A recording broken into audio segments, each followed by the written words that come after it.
You can sit on the bright side. You don't have Okay, we have hopefully a fairly quick meeting, but I don't think it will be. So, anyway, if we need more air, we can open a back window or whatever. So, okay. All right. I'd like to make a motion to seal the second session of the non-public meeting until November 1st. And I will second that. All in favor? Aye. Okay. All right.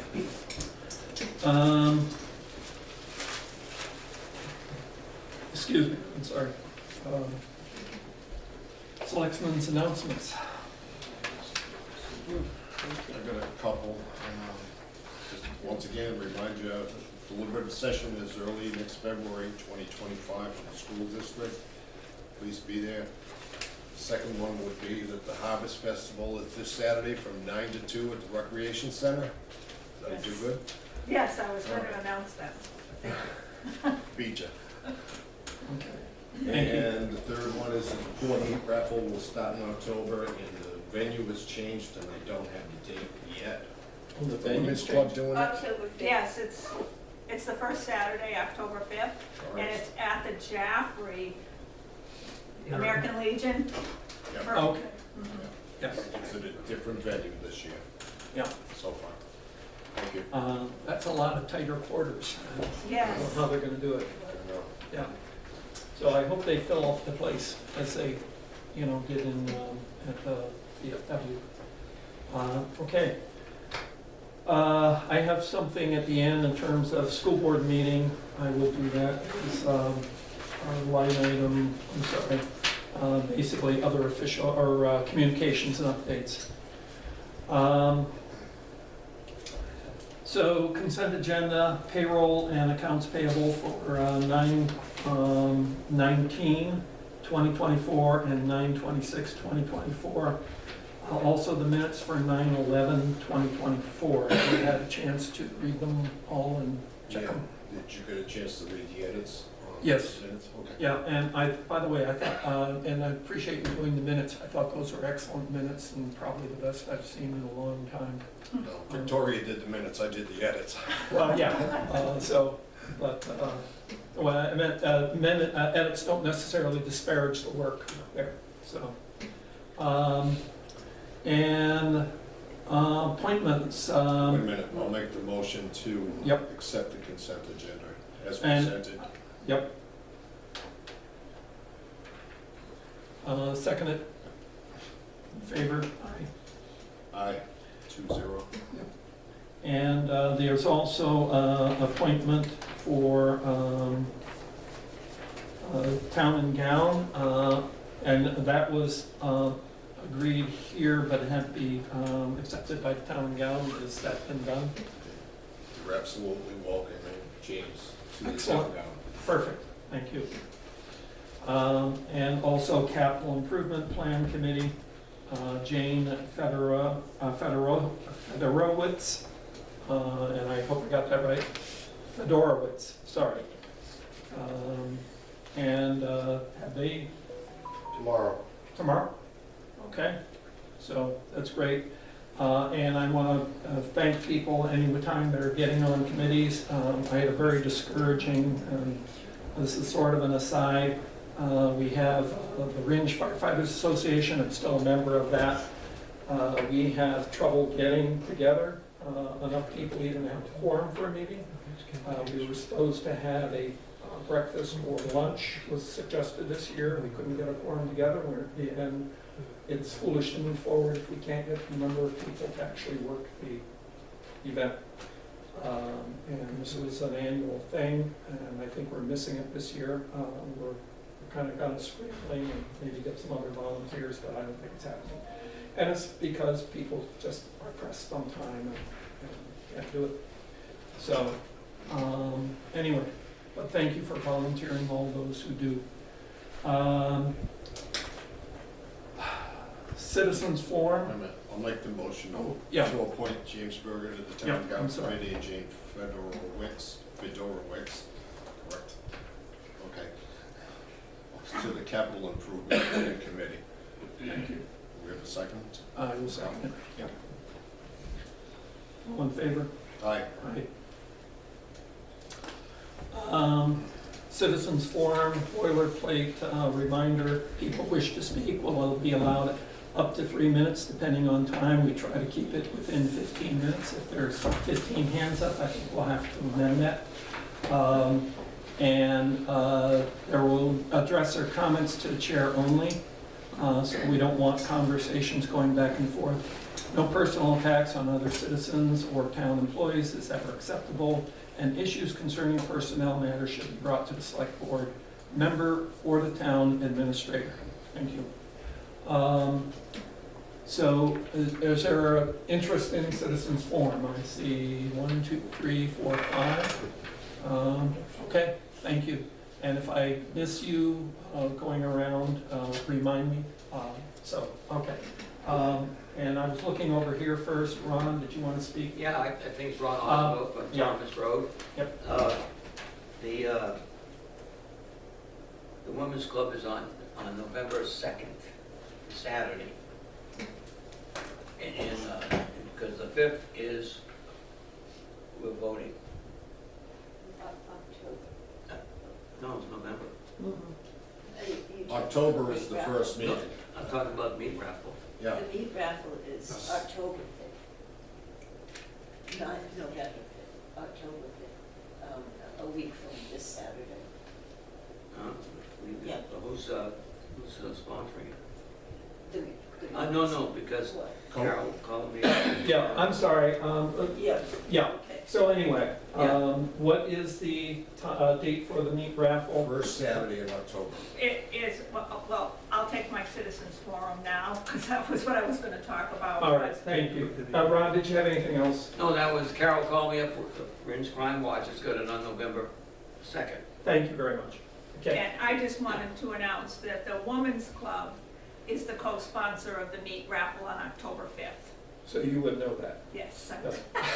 and so is that.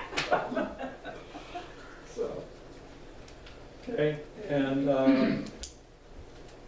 all right, yes, we had another hand over here, and I can't remember where. Yes, you, sir, and what's your name? Okay, my name is William McQuaid, Yes. and I have a water problem with my neighbor.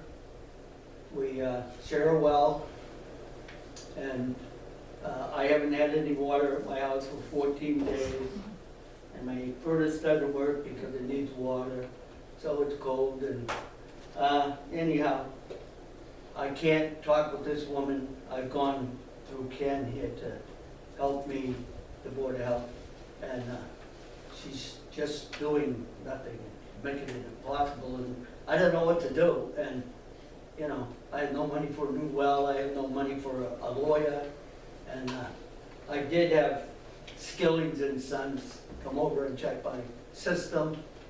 He recommended it, I did this, and they checked it out, and they had to go on her property, and he cleared it through her. She said, fine, come up here and check it out.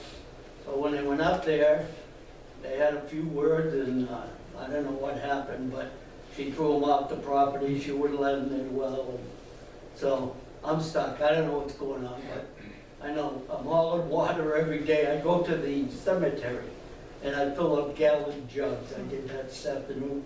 I got 20 of them just to flush my toilet, you know, and nobody seems to care, or nobody, I don't know which way to go, you know. So what happens, what do I do? You have deeded rights? I have deeded rights, yeah, it's right in her deed, and that was one thing, she said it wasn't in the deed, so we did get a copy of it, and she got it, and Ken sent her a letter, and then she responded, but before that, she just, you know, she said, no, he doesn't get water from my well, but it's right in the deed, and it's pointed out to her, and so now she knows, but still, nothing's happening. Right. Ken, did you have, Yes. identify yourself, please? Ken Case, I'm the zoning and health officer for the town of Rindge. Mr. McQuaid did come to us to file a complaint against him not having any water. He thought she was shutting it off. We did send a letter to her because I went over there twice and no one was home. She did respond to the letter. I did go over there. There is no shut off for his property on her property. We suggested that he call a well person. I didn't say Skillings, it's just a well person to come and check it out. They did. They said it's in the pump, it's not in there. I'm trying to be the referee between the two of them just so we can get this done. And now it's turned into, how the pumps are, I guess, in the well is, his is below hers. So hers has to come out of the well first, and then his can be pulled out of the well to be fixed and put back in.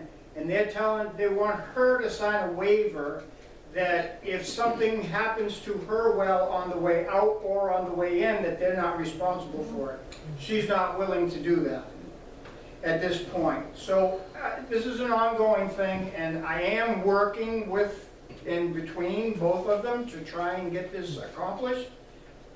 But and I will know more tomorrow when Skilling sets up a date to actually come and put the pump in.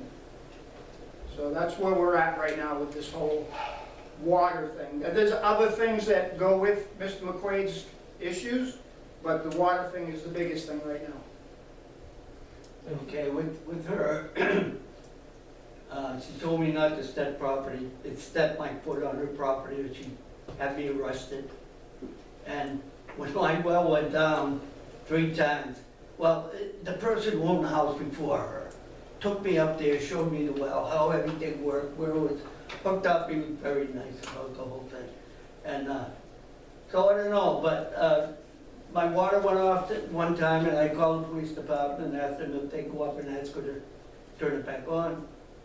And 10 minutes later, after they were gone, my water came back on.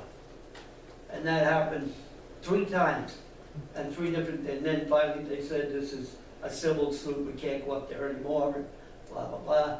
And I can't talk to her, and I won't even try. And she won't let anybody on the property. She almost threw these well guys off the property when they went up there. And, you know, I'm trying to do what I can do so I can get through the winter, or get some water back in my house and some heat back in my house, and nobody seems to know what to do. Again, we are working on it, and like I said, I'll know more tomorrow. But it is a civil matter. As far as a health officer for the town, there is no issue that I can address that would make this any better. I have investigated all options through the health department, and there is nothing for me. If it was a municipal water system, then I could. It's a private water system. We have no jurisdiction over that.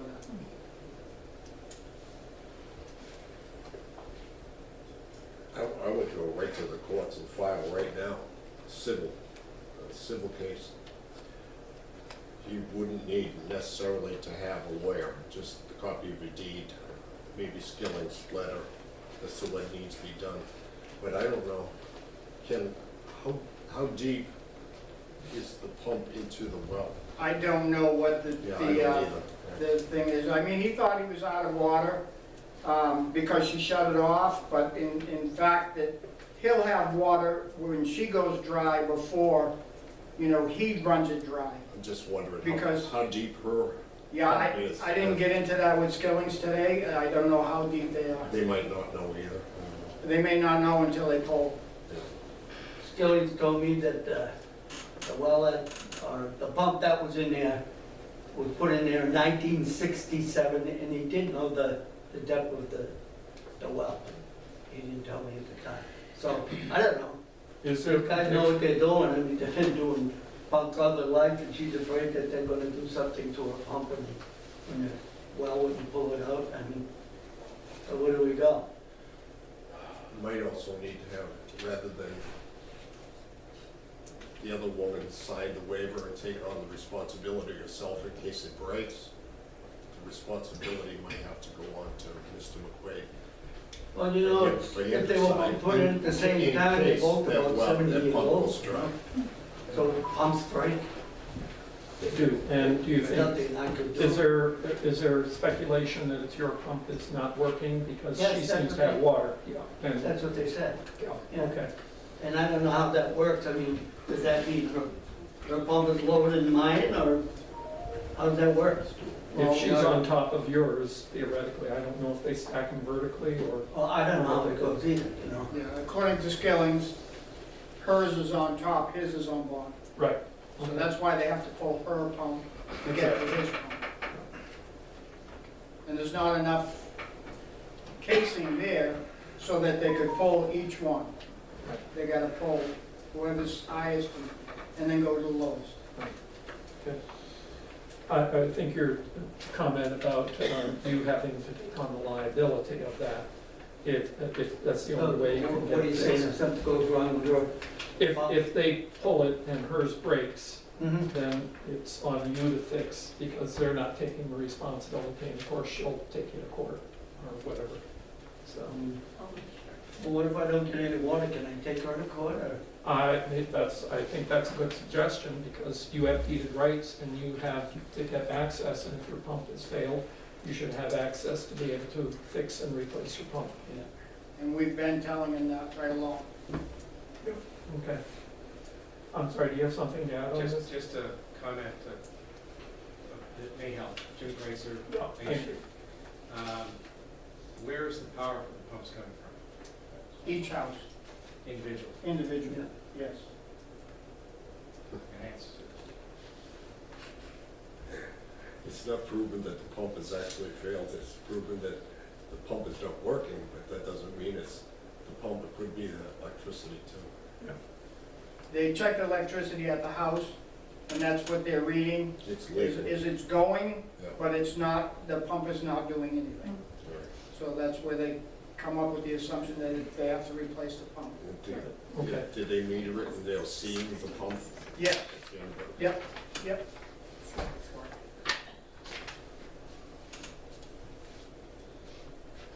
Yeah, I think it's really gonna go to the courts and see what happens, I know. unless Mr. McQuaid, she's willing to let Mr. McQuaid take the liability for her pump on. She might be convinced at that Well, point. she won't talk to me, and I don't want to talk to her. And I think it may indicate that you need a court order, and people do, you know, I don't know who I would advise you to go see to help you navigate that, because it's intimidating in terms of paperwork and everything else, but I don't know where we can get advice on it, or Like where I, you could get advice on that. like I said, I'm trying to play middleman between them so that they don't have to have this big thing going on. And if Mr. McQuaid agrees to that, then I can approach her and find out if she would agree to that, and we can get this thing done. Okay, So if Mr. McQuaid agrees to that, then I will contact her tomorrow and find out. She's always answered my phone calls, and she responded to our letter right away. okay, thank you. And Thank you for your work on it. One other thing, Skilling's and Sons, the ones that pump people, they said they would not go back up on her property unless they had a police escort, because she is very nasty. And Okay. in so many words, she told me where to go and get off her property and don't go through her. So, I think that could be arranged, It depends on the length of the time. time, I imagine it would be a 3 or 4 hour thing no can do. to try and pull a pump and pull one Yeah, together we and would put give it back her down in some, the hole. we have to give her some cautionary words of advice to allow the work to continue Okay, and hope that that would suffice. okay. And I know you have another meeting to go to. Thank you for staying for this. No problem. I'm Okay. gonna stay for the Van Dyke thing as well. Okay, perfect. Yep, okay. And we can move that up. Yep. Okay, all right. All right, yeah, I'm sorry, I couldn't be more helpful. All right. That's good. And did you have your hand up first? Yeah. I did. Okay, sorry. Craig Clark, Fitzgerald Road. Couple of things. We met last night at the RVA, and we were trying to do some recruiting similar to your situation with the fire department. We had no new veteran, other than Mr. McQuaid. We had no new veterans come, which was a disappointment. But we're gonna soldier on, do the best that we can and keep it going. Secondly, the Teltech met last week, and we have recommended video recording or at least live streaming meetings, and I'm going to meet with one of the people in the church to discuss what possibly we could do. Tom has some ideas, we discussed them this morning. We didn't get into the weeds like Tom did, but we did make that suggestion. The third thing is, and I wish I had them with me, we have received the Purple Heart Town signs, and I spoke with Michael about getting the appropriate hardware, and going to talk to the state just to see if we can get any read from them on what signposts we can use. But we hope to be putting up the Purple Heart signs sometime in the near future on 119 East and West End and 202 North and South Ends is where we plan on putting them. The price of the signs was $75 a piece.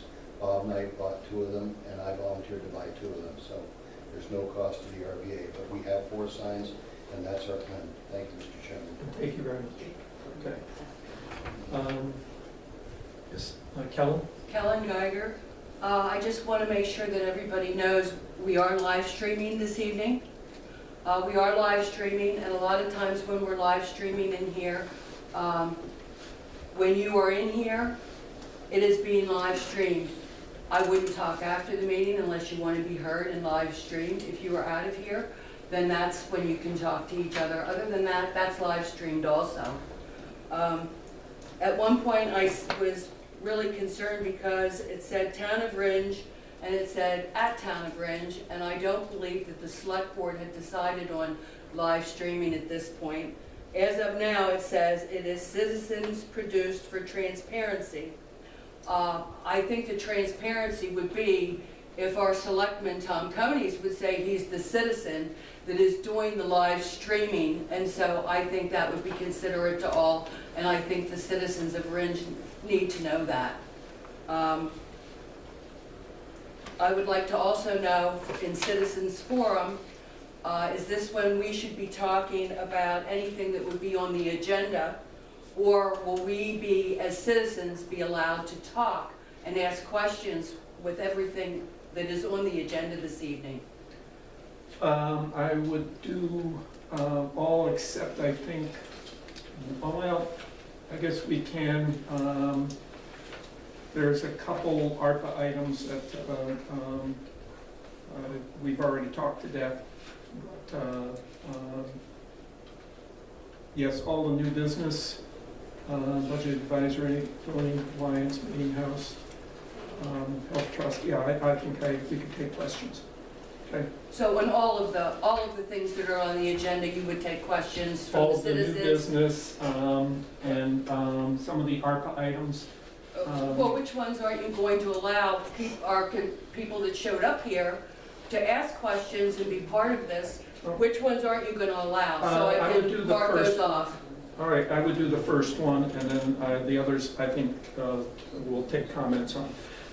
The first one I had was going to make a motion last meeting, and I noticed that the date was out of sync, so I wanted to, so I basically continued it this week, but we've talked that to death, and I'm going to make a motion on that one. Which one is that? The first one, the security quote? update quote. Okay, so Yep. that one you're not going to allow people to ask questions or We've done talk? it last week.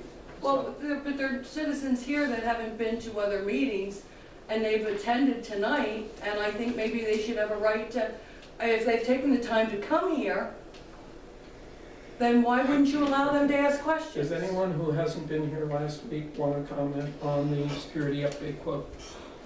I don't think they'll know until you discuss it.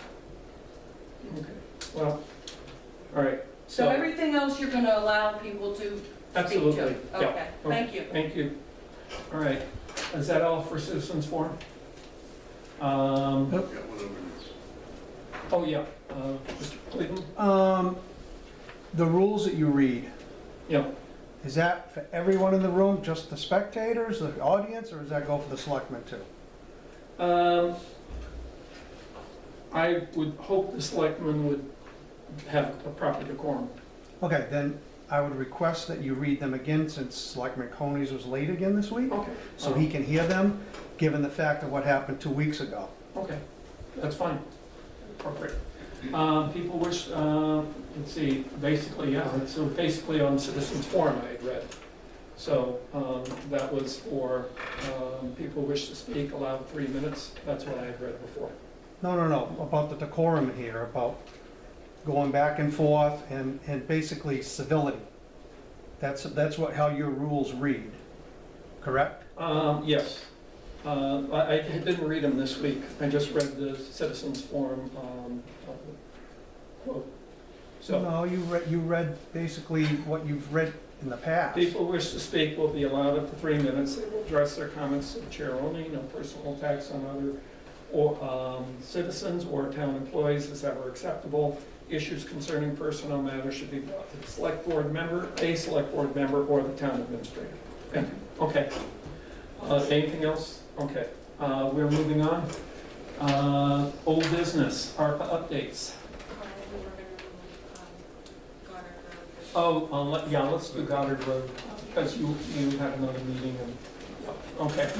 So, Goddard Road was the, let's see, hold on. Second item, new business. Thank you. Zoning compliance Goddard Road. Okay. So we sent Jamie Van Dyke, Ken Case, zoning officer. We sent Jamie Van Dyke a note that was saying that he has met the DES requirements for replanting of shoreline cut, and that's all set, and he does not meet the requirements for the town. I've invited the Conservation Commission here as well, and Jamie wants to know exactly what he needs to do so he can continue. He said he was all set to start planting this fall and wants to get going on this. Understandable. Is there anything else from Mr. Van Dyke that you... Well, yeah, let's, first of all, to clarify, he has met the state requirements. Do you have a copy of the state, what is being planned for the state? Yes. Okay. And I believe the Conservation Commission does as well. They have a copy of the state plan that you've agreed to with the state? I believe so. If not, I have a copy here I can give them. Okay, yeah. I just want to clarify that first. So, did you want to say anything at this point? Do you guys need a copy? We have a June 25th, 21 plan. Is that the latest?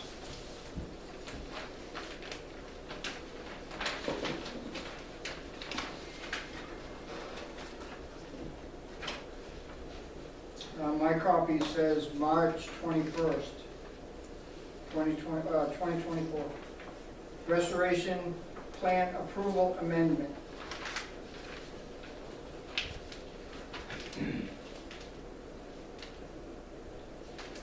Yeah, the plan set says June 25th, 2021 that I have, but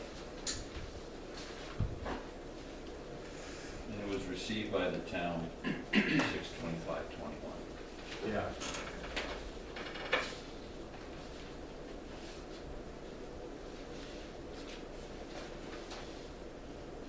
So I could tell what happened with, I could tell the room what happened Please. however many years ago this was, 7 years ago or something. Dave Duvernay was in office then, and I came up to see him. He was a code enforcement officer, and I said, hey, I want to cut some trees across the street from my house. It's on my parents' land, but I want to do it right. So how do we go about doing this? And he researched it, and he said there was a formula we had to take. We went out there and we taped the frontage that they had, which is thousands of feet of frontage along there. And then we had to set up a grid. We drew it out on a piece of paper, and he said, where are you looking to cut? I said, I'm looking to cut right here. So we marked that out on the paper, which was out in front of my house for the view of the lake. Are you going to cut anything to the right? No. Are you going to cut anything to the left? No. You're just going to be cutting right here. Yep. And I hired the logger, had him come in there. That's Dave's path to work and home each day. He watched it, took about 4 or 5 days to cut.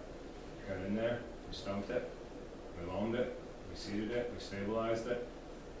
And then I got a letter, I mean, this was years back, so I don't know how long after that. I got a letter from Conservation here saying that I was out of compliance and, you know, that there was gonna be fines assessed and whatnot. And within that time frame, he had retired, and so here I am now dealing with looking at fines and dealing with this replanting plan that they want, which I wasn't planning to do any replanting. So they said that I had to hire a guy. I paid a guy $7,800 or something like that, come out there, do a LiDAR, do all the work. They proposed, I don't know what it is, it's a couple hundred trees and plants, and they didn't like it. I'm sorry, Concom didn't yeah, like it. okay. This guy worked for the state for many years, retired from the state and does his own thing. And so then he said, okay, well, let me revise it, and then we'll resubmit it. So he revised it, we resubmitted it. State approved it here, and then they requested, or I got an email from Ken requesting that I come talk to you guys and then talk to them, so we thought it was best to invite them to this meeting versus going back and forth, so. When you did your revision, had you gotten approval from the state before or after you did your revision? We had approval from the state originally, Okay. and then we went back to the state, I believe, went back to the state with a revised plan. He thought that the town would like, because he altered a bunch of things and thought that it would make them happy, but I am. So you made revisions, basically try to accommodate some of their suggestions or? Some of their suggestions, I believe that's what he was trying to accomplish, yeah. All right. Thank you. Did anyone want to hear from Concom then? Yeah, I had a couple of things. I think some of the dates and the statements are not totally accurate. I don't think Dave Duvernay was here when they were doing the cutting at all. I think Dave had already left at that point, because Concom was calling the select board to go out and visit the site, and I went out and nobody was cutting at the time. Any time that I went out, there was no cutting, although I could see evidence of cutting. I could see that things had been cleared out along a large stretch. So I can't really speak to that. I can't speak to what Dave Duvernay approved prior to that either, and Dave's not even living within the state anymore to ask. I think probably Ken, Concom, and Jamie might sit together and see if we can work it out. Ken knows, and Concom knows what the wetlands ordinance is for the town of Rindge, and see if it can be worked out according to that. I don't see what the select board should have to intervene in this. I trust Ken's judgment to come up with a settlement on this, try to resolve this, and I think it can be.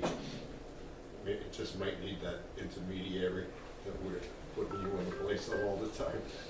It's gotta be easier than the well situation you got. You guys can sit. Second time tonight, I've heard he's in the middle. Have you brought the plan to the Conservation Commission other than giving it to Ken or whoever you did it to? I haven't heard that since you did a revised plan. I'm familiar with the grid pattern that the state requires, so.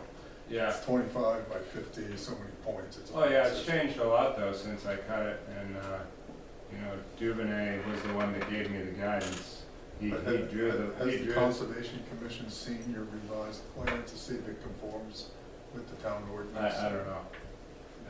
No. So See, I would agree with Bob, that you need to submit it to them for compliance. so Concom has not seen the revised plan? No. It might So be in 2019, we contacted Dave Dubay, who was winding down. We have some pictures from 2019 to show substantial cutting, excavators, and off-road dump trucks right down to the shore. Dave Dubay admitted that he had talked to Jamie, and they had a piece of graph paper with a plan. It was handwritten, and he agreed to it. He admitted that he mistakenly gave the approval to cut. We suggested that there be a cease and desist at that time for going too far. 2019. It was a plan that we received in 21. We've not received anything since. We did not issue a letter of enforcement. We do not have that ability. We had no direct communication other than some emails going back and forth. So seeing as our plan is 3 years old, it would behoove us to get the most current plan in place. For the wetlands ordinance, we have to advise the select board about the restoration plan. And basically, what we have here is a planting plan that does not comply with the ordinance regarding native species. If you look at the drawings, the pictures, there are no junipers, there's no dogwoods, there's no quaking aspen that are in those log piles. And all we've asked is that there be a reasonable accommodation for something native that to replace what was there. This planting plan preserves the view. It's all low-growing bushes to preserve the view. It's not what was there, it's not what the pictures show. The engineer that drew this plan countered that it was not practical to replace what was there because there was no way to establish what was there originally. We would say all it has to do is look to the east and to the west, but is there is what should be there in the middle. I think we could come to some agreement is we could sit down with the 2024 plan, but the understanding is that the whole idea of the Rindge Wetlands Ordinance is to restore it, not the landscape. It is long, right from Goddard Road to the water. It's not the intent of the Wetlands Ordinance. I see the problem too, in that the town's official at that particular time granted the right to cut certain amounts of trees. What was granted by the town of Rindge employee, you know, I'm designated representative. But there's no That official should be record of accepted. that. There's no formal plan. So But you bring up the point that Dave admitted at time. I've never heard Dave. certainly say don't that. want to cripple the situation, but it's time to get something in the ground besides grass. And there's gotta be a little wavering on both sides, I believe, to make this work out. I don't think that it's totally out of the question that this could be done fairly easily. I really don't. Just, if people could sit down for 20 minutes. We have numerous emails asking to meet, or to have a plan brought forward, or the update, and we haven't had the opportunity to have that discussion. We have no problem sitting down meeting. We've worked with other people. We've worked with him before on other projects. He's been very accommodating. He lives here. It's not like he's an absentee landlord, so we can certainly work with him, and I'm sure he'll work with us, and we can come to some agreeable solution. I think the only restriction of time that we have is the hours that Ken works for us. So any hours within the hours that he works, he could set up a meeting if the two of you are willing to go to that meeting with Ken during his work hours Yeah. that he sets up. Yeah, that's no problem. And I can also be a little flexible as to what we need to get done, whether it be extra hours or whatever, extra days. So I think I that can do that. Ken could take the lead on this, set up a meeting that could accommodate Conservation Commission and Mr. Van Dyke. And we could get it done before the season ends, and he can get it in the ground, and That would sound fantastic 2025, to we me. won't have to worry about it. I might even get a 50% discount if it takes long enough.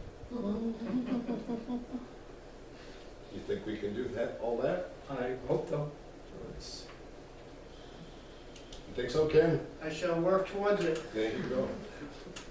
Thank you very much, Ken. Can I go to P's? BAC in budget, but they really need to be there because, Yeah. Ken has many hats. yep. All right, so if you guys are finished with me, We are. Yeah. thank you very much. And 1 second. Just bring you aside. Yep, thank you. Take it to the classes. Thanks.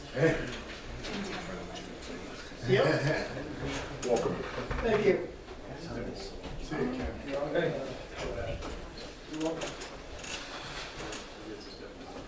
Are you all set? No. Okay, you want to come up here for a minute? Rick, ARPA updates.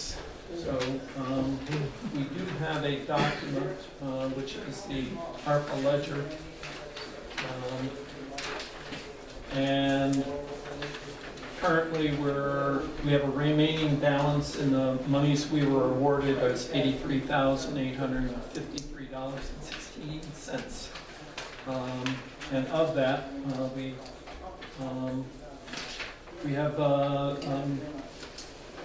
we have to set priorities in terms of what we want to do. Do you want to, well, let's do the security update first. No, let's do the, Rick. They're moving. Alright, so I didn't see the canopy on there, Right, so we need to put that on. so if you don't mind, I'd like to.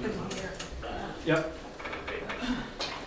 So what's on there is the tanker, so we'll start with that. All right, just for the people here, in terms of the agenda, one thing that was omitted was the canopy for in the back of the fire department, which we call the blimp hangar that stored vehicles and equipment to keep it out of the elements. So, and it is shredded, falling apart, and there's a proposal for its replacement. Yep, So, you want to start with that first? it might as well. Alright, you already put the plug in. So what I did is, we were talking about, we've already taken $10,000 and put aside for the replacement to find a custom, have somebody custom make a new canopy go over the top of that. The one that's there now is 25 by 50, and it's about, what would you say, Casey, 25 feet tall? Sure. Yeah. Maybe a little. Very tall. So with our research of trying to find one that somebody could make, it's turning out that's way more costly than the new one. So I started researching online, and so I come up with, online I come up with a couple different options. And one of the spots where I come up with one of the options was I was going down Hunt Hill Road, and I noticed off to the left at 202 and Hunt Hill Road at Supple Construction, there was a canopy there, so I talked with Sam and his people about, where they got it. Went in and took a look at that and what they had put up there.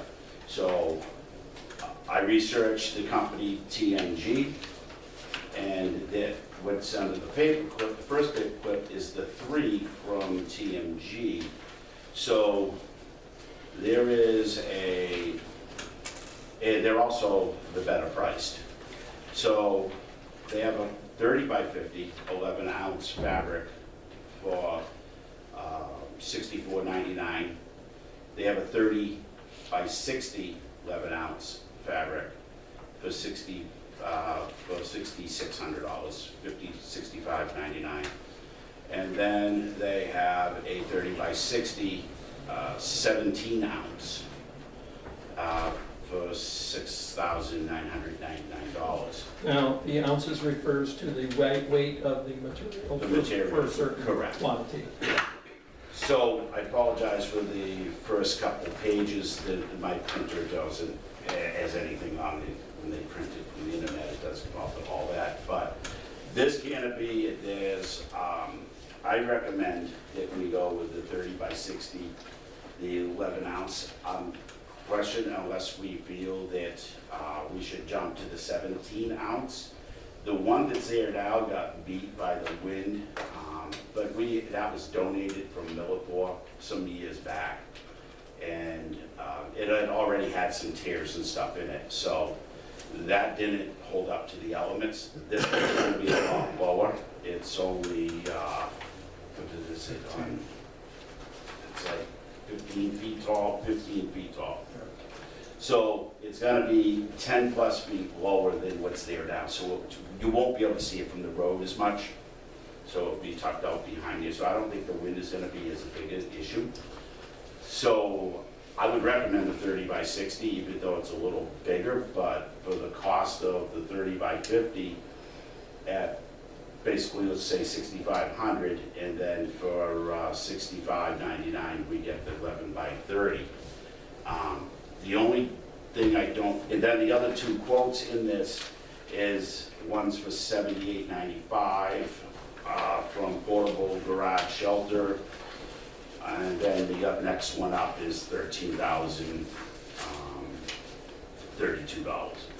So I think TMG is good, the best option. I've talked with Sam, he's very happy with what he has down there. He told me to, invited me down to go take a look at it and see what it is. There's plenty of room in there. I think it gives us a little more room for mobility within inside the shelter, because we have several trailers and equipment that we put into this canopy. So it protects it from the elements, and the only thing above and beyond this, so we put $10,000 aside, so we're saving, we're not gonna be using that. I'm only gonna, so we're looking at the $65.99, free shipping, and the only other thing would be, I'm figuring maybe $700 to $1,000 in the concrete to reset the feet on one side of it, because it's gonna be 10 feet longer, but it's also gonna be wider. Mike has already told me that he will take care of the floor inside, the gravel, and to assist us in setting the pylons for the anchoring of the structure. One comment and a couple questions, and then I'll turn it over to others. First of all, we have already designated 10,000, so our effective, this has already been committed, so we're actually adding more money into ARPA if we go with this route. Yeah, you're because gonna, it's cheaper. money's going back into So it. we'll put some of the reserved money back into it with this cheaper option.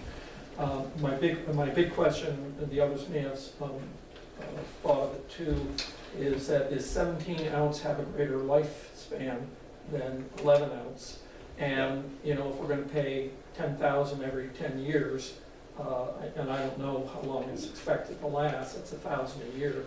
Would 17 give us, for a few $100s more, give us many more years? I would agree with that. I don't want to be the one to say that, but I would agree with that. Okay. So if we're going to do this, I think the 17 makes more sense for $400 more. Okay. Yeah, guys? Yeah, this is, the 17 ounce fabric is 50% thicker than the 11. Right. All of them use different, everything's different. Yeah. One of them uses 10 ounce fabric, which is even thinner than the least of the others. Yeah, and then the higher price one's only 14.5. Yeah, 14.5 for the high, very highest price. Forget that. So that one's out of the question. So the question is whether we want to go with 17 ounce fabric or 11 ounce fabric on a 30 by 60. Yeah. And 30 feet wide, and now of course you can't use all the space because it's curved going down because of the height of the vehicle, so you still have effective space with that wide. Yeah, okay. And the current one is now 30 feet or less or more? It's 25 by 50. Yeah, but it's straight side, so, yeah. It goes, yeah, this one here also goes up. When I went down and walked into Sam's, it goes up. So the trailers will still kind of, they'll be off a little bit, off the walls a little bit, What you need anyway. but not as much. Okay. But it Thank does give you that room to get around. We'll be able to walk around all the trailers within the canopy. Right, thank you. Okay. Tom? You don't have a cover on it now, I think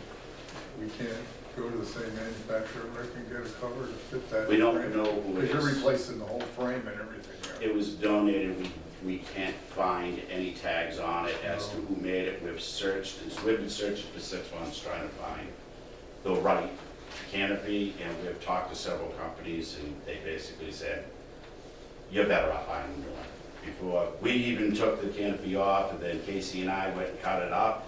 We rolled it up, we shipped it out to them, and it's gonna cost a lot of money. For us to custom make. So when I saw this down at Supple Construction, I was like, there's the answer. Okay. Well, everybody's using them as temporary structures. I've had them for 25 years, and after a few years, the covers start, the snow doesn't slide off them. This one's different than what I have, but would it be better to just frame it, put a roof on the existing frame? We also reached out put to, metal siding or something on the frame? we reached out to them, and everybody declined. They said, no, it's too shaky, it's not, Academy Roofing has come up, looked at it. Casey went to a different couple vendors, and everybody's had the same thing, it's not worth doing it. Mike Goodyear brought up that, can we use the expanded metal, but it moves, it's too tall, it moves around too much, and you'd just be ripping it right off. Are we, all right, I'm gonna open it to questions or comments. Dave? Well, one of my concerns was that you cannot replace the canopy to get the match on it. Correct. If you could, I would recommend setting up on Jersey barriers, because that takes the snow load off the bottom of the fabric, and it works well for our sand pile and tonalities. It's well worth it. And I would recommend the 17 ounces. Cheap money for 50% more. Yeah, the one we have now has footings that were poured, but they were grade level, and I wish they did come up about 18 inches, but it's worth it. We're anybody's mistake. Yeah, go ahead. Identify, please. Jim Kreitzer, Main Street, Rindge. My advice from my experience is make sure it has UV stabilizer in the fabric. That is critical for extending the life, and go with it heavier because it makes a huge difference. But the wind will beat up the lighter fabric. Well, it withstands a lot more, including snow load, heavy rain, etc. It says it's UV protected. Yeah, and weatherproof. Fabric color stands strongest against tearing, leaking, chemical corrosion, natural flame retardant, resistance to chemicals and oil. Yeah. So we've been through the business of trying to refabricate a structure, and it is cheaper to buy a new one, and that's what we do. Any other comments? Okay. All right, I don't know if we need to vote on each of these or whatever, but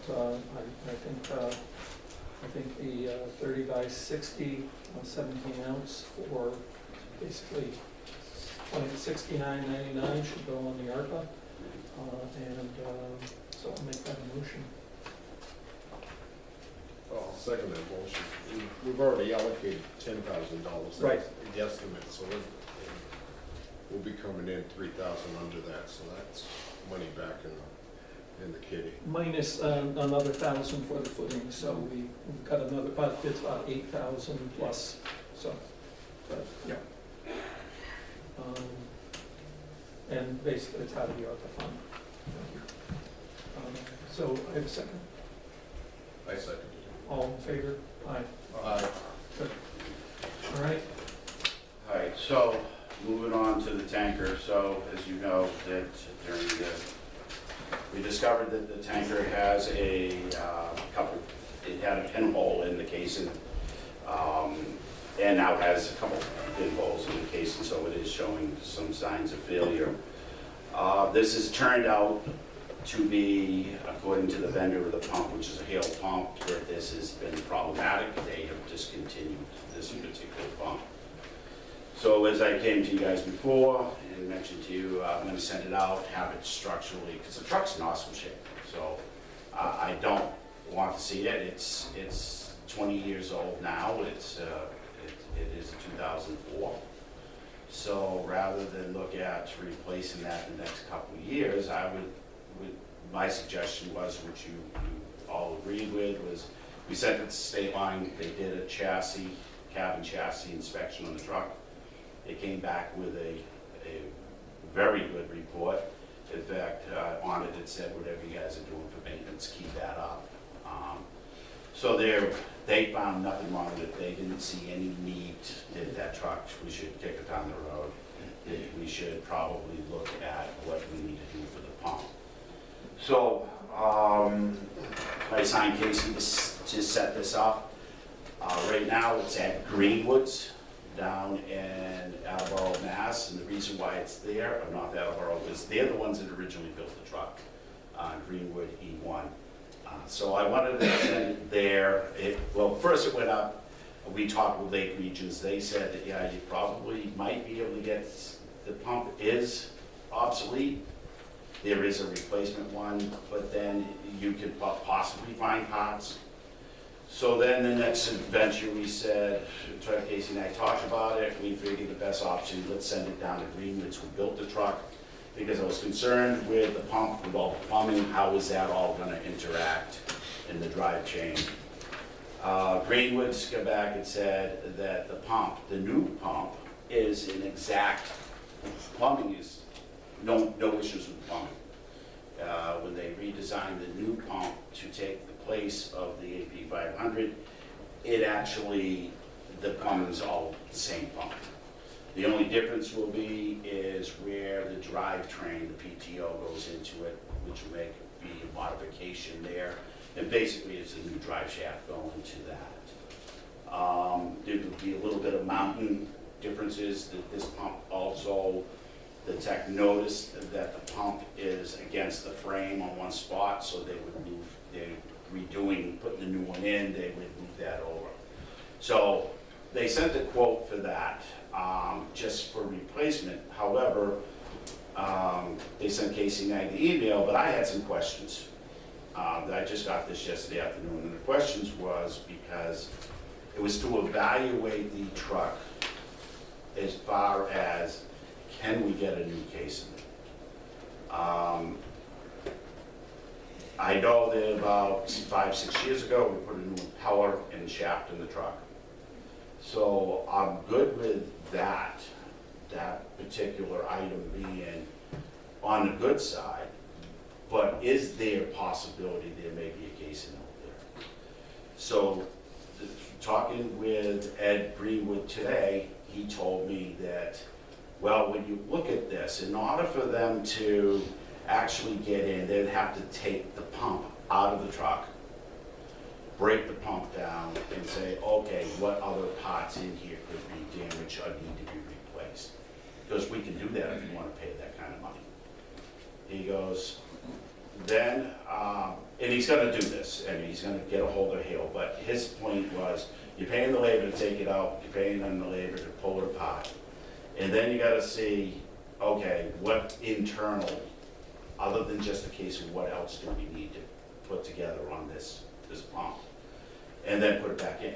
He said, by the time you get into labor costs and the replacement parts, you're gonna be just shy of just getting a new pump, just taking that one out, putting a new pump in. But I want him to do it anyways. I want to see what the comparison is to take, can we get a casing? His suggestion was, and this is what he's working on now, he was calling Hale and asking them, okay, what's availability of a casing, but what's the availability of all the other components in that pump? Because like he said, we can take it back, we take it down, yeah, if you get a casing, we get a casing, here we take it out, we break it down, but now there's other parts in there, and those are obsolete. Now we got a bigger problem, because now we took apart a pump, we bought another casing.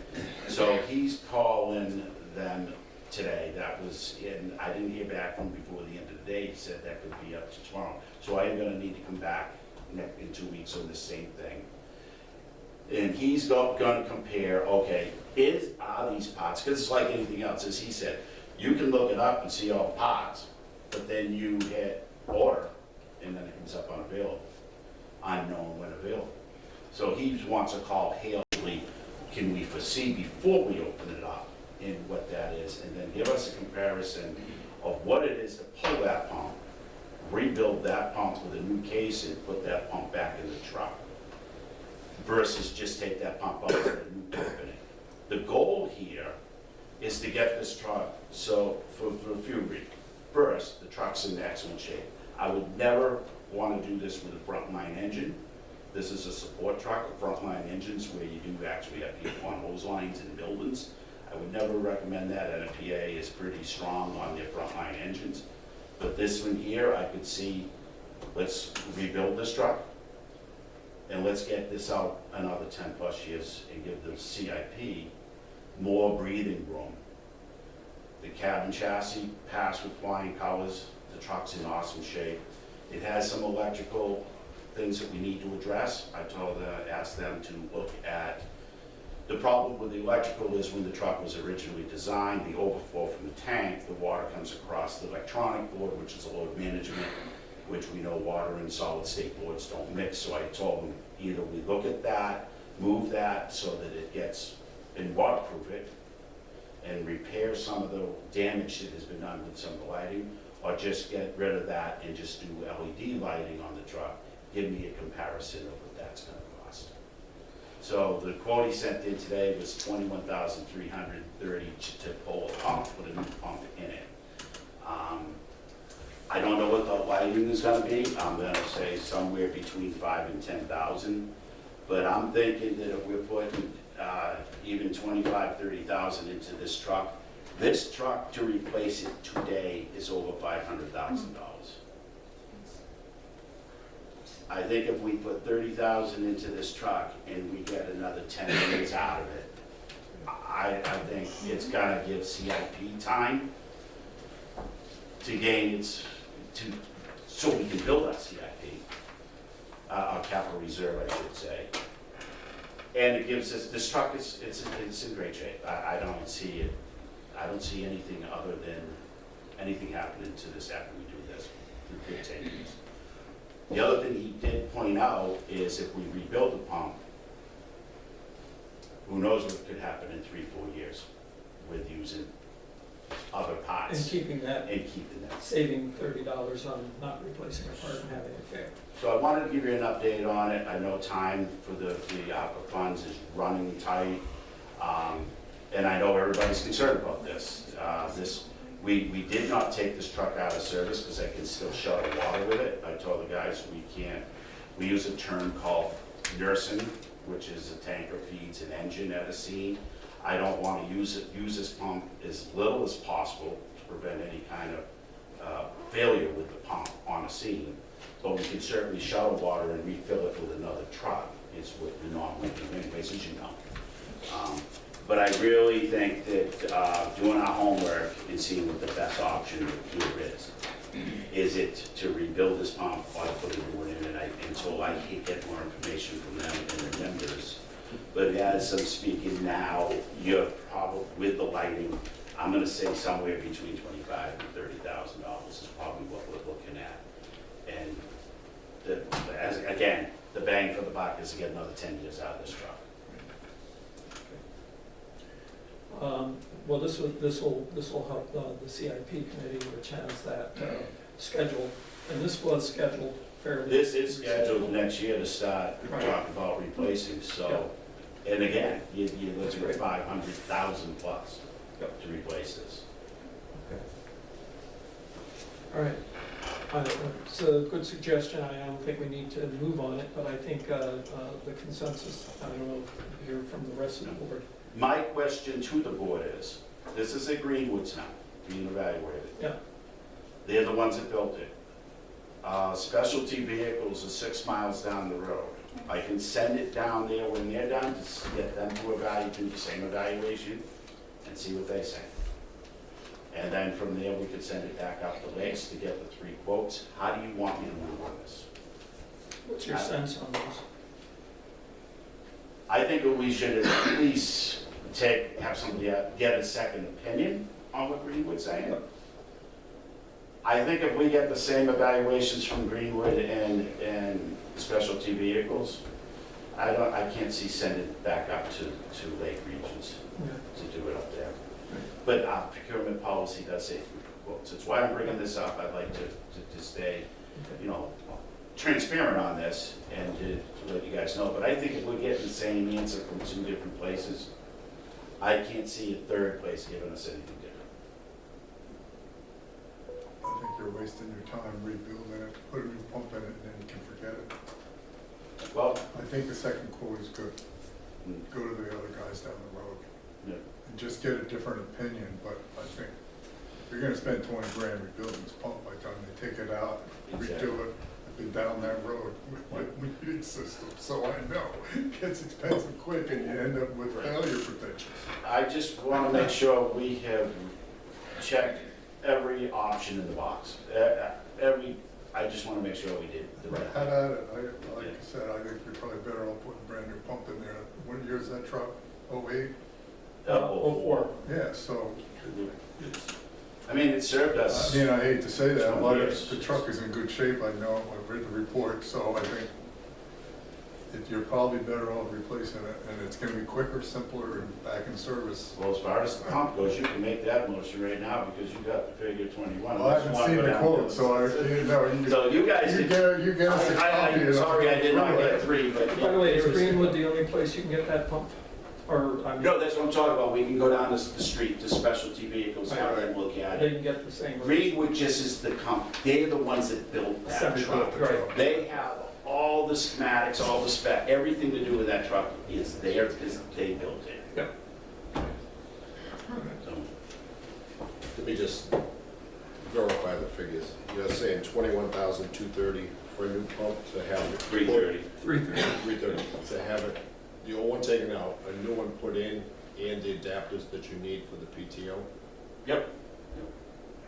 Installed. Yeah, no, I just want to, That's how I heard I it. want to be clear. I haven't read the quote, but. That's why I'm asking again. Yeah, it talks about doing all, the only thing they did not put in this quote was the electrical stuff that they need to fix on that one solid state board. And they're working on that now, and they'll send me a quote on that. That's the only thing I'm missing right at this moment. And at this time, But- that's probably around a $5,000 repair on the lighting for the new board. It's gonna be New all wiring, 5,000, probably new lighting and stuff like that. yeah. Okay. But, I mean, it's up to you, it's you guys, if that's where you feel, that it's up to you guys on the procurement policy, how you want to move forward. Right now, it is at Greenwood, so I'll go with whatever you guys. Take your second opinion and the updated quote, including the other small service that you want to have done. And bump it up against the other guy. I mean, the pump is a pump. It's gonna, rebuilding it, you're gonna spend the same labor to pull that old pump out. I agree. Take it apart and put it back in, and you're gonna take it out and put a brand new in it. And it's only going 6 miles down the road either way, because if we get the other quote and they're just more anyways, it's gonna be right there. It's, I think traveling back and forth with this truck is probably, we're just spinning our wheels. Let's just get it evaluated. More wear and tear on that truck. It just, And this the week, cost that of we put in crew a year. to take it down, move it, and another vehicle, and another Plus it person. being out of service, and it is a very needed truck, so. I would get a comparison quote from the other company that's 6 Right. miles down the road. Yep. As Tom said, I don't think the other company is gonna do it any cheaper than the one who's already built this and knows the truck. Probably not. No. I And if they were very close, I would choose people. They who got the were very specs. They don't have to measure, cut, fit, anything. They know what it's gonna take right out of the box, so. I guess I would ask, what's Casey's opinion since you gave him this charge? My opinion, Yes, sir. Casey Burge, Route 119, is the life of the truck is the chassis is good. I would recommend doing some longevity upgrades to it, including replacing the pump. And I would go with replacing the pump with new.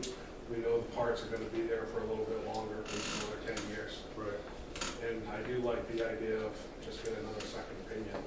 Yeah. So that's what I'll do. Okay. I will have it sent to specialty vehicles, so we won't get it. Okay. and specialty vehicles will go get it, so I don't know. Oh, excellent, good.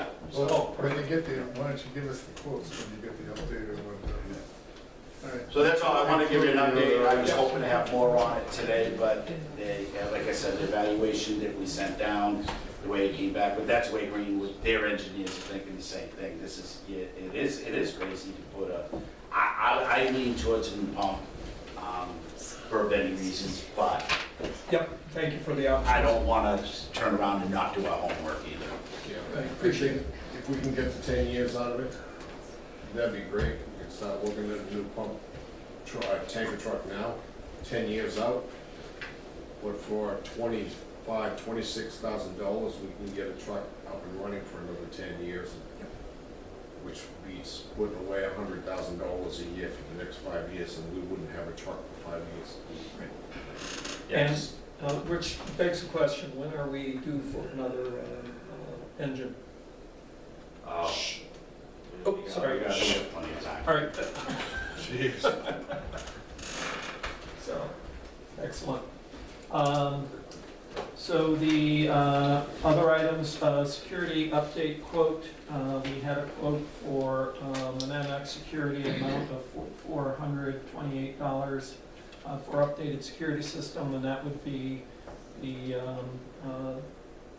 the communication box, calls to the police department, the buttons, all that's being replaced with that, and then there's a monthly fee of, and I know we're saving $100 off our current cost on that. I just want to question Yep. the figure. I don't think it's going to be $400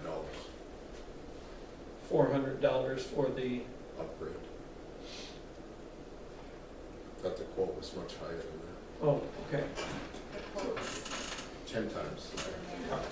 No, I meant the, sorry, hold on a minute. Monthly fee I thought was referring to. I think the hardware probably is around 4,400. 44 is for the I don't have hardware. a quote with that tonight, but. Yeah, the monthly fee would be, I think, $12 less per month. Oh, $12 less per month, yes, thank you. And it was $100 a year or so.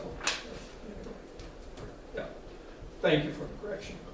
All right, so anyway, I'm gonna make a motion to accept this and from the Mananac Security Systems, which we already have in other town buildings, make it consistent and replace ADT, which we were not satisfied with. Do I have a second? I'll second it. I think consolidation is good. Okay. All in favor? Wait a minute. Oh, Just a discussion? question. Just a question. So we still did not get a third quote? We still did not get a third quote for the record. All in favor? Albeit that there's more than 10 more security companies in the state. Yes. Okay. All in favor? Aye. Aye. I'll abstain on this, Okay, for lack of a third quote. that's fair. Okay, and the only other item on the, this was the, hold on a minute, proposal for DD MI Design Day, and that's the amount of $3,000 for plans for a HVAC system. We do not have a third quote. And so, any discussion on this? Yeah, the lower quote, one was for 8,000, one was for about 3,000. The one that said 3,000, that's for phase one. That is true. I don't know how many phases they plan on doing. It kind of looked like they could go as high as 10 phases. And there are a lot of tack-on charges, such as a designer stamp. I don't know how much that costs. We're jumping into the design of something that has not been proven by a professional that we need yet. I'm not poo-pooing the idea that we don't need it. My idea is that we should get a professional person to do the testing and engineer. I mean, it involves much more testing than just running from room to room and throwing a test kit up, which gives us a good thumbnail idea of where we're going. Looks like CO2 levels are high, CO levels are don't seem to be particularly high. Particulate matter might be a little bit high, but that's dependent on how many people in a room. There's almost 30 here at one point tonight. Plus, I don't know if we've got those jets of mist spraying all over. That's particulate matter in itself that we're spraying around. Right.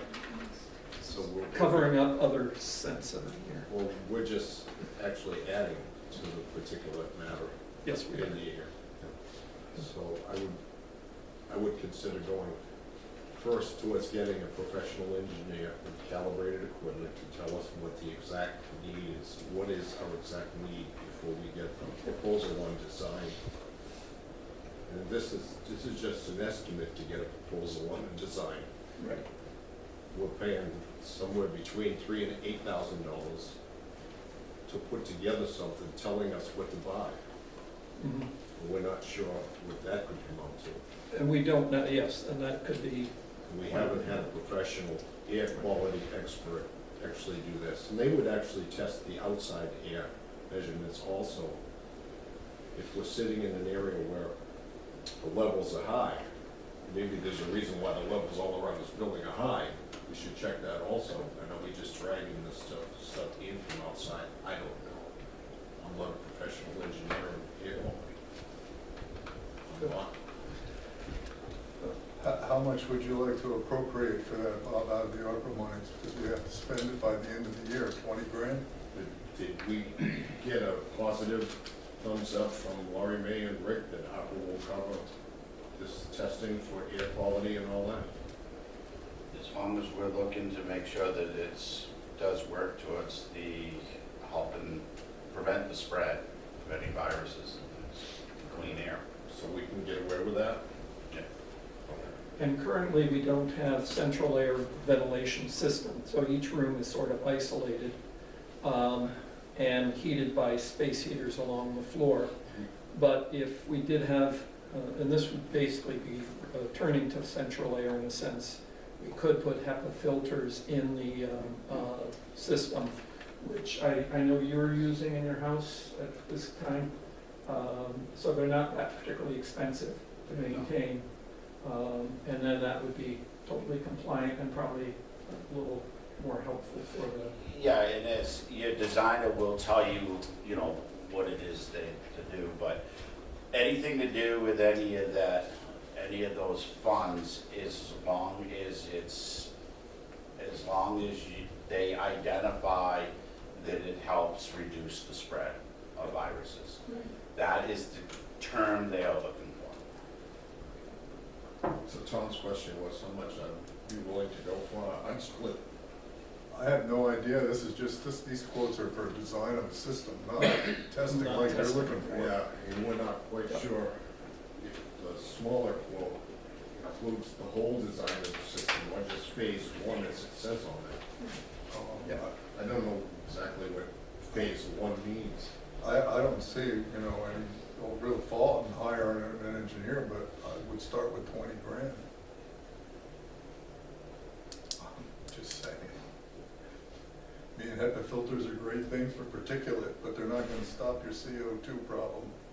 No, And, but it might, would say help. and they do require maintenance as well. Yeah. I mean, I'm pretty sure there's people in this room that know what clean rooms are all about, so I certainly do. And that's really, a HEPA filter is a particulate filter, not an air quality thing. That usually comes from the mechanical system. And the clean room situation is a much, much higher degree of cleanliness in the air. It's dirt. Much dirt. They don't regulate The CO2. the dust inside an old CD drive would be It's dirty basically for dirt. a It's clean dirt room. measurements, trust me. He probably knows too up there. I mean, they have him at Millport for sure. So, And these two I think companies, if we're gonna have an engineer do it, we just allocate some money and we get a quote. one of these two companies might do that type of testing, I'm not sure. No, you're right. You're But right. neither one says that they will. They're coming in to put something in that they've been asked to put in. Well, yeah, they were asked to design a ventilation system, and that's all they're doing, so I'm just throwing it out there. And this was Kellen Geiger, I know made that comment a couple of weeks ago, which really struck me well. Basically, getting a professional person to test it. And as I said, moving the thing around beyond that. So, yeah, I think we need to go check it out. We'll find out what those are, and at least that part, we never were going to get the whole system in for we were never going to get the whole system in for ARPA because, you know, who knows what that's going to cost, and the timeline is not there. But if we can get a professional in here, check out the air. We've already spent $200 to find out we have a problem to justify it, so. Well, I think there's an obligation through our insurance that we realize that there was a potential problem here.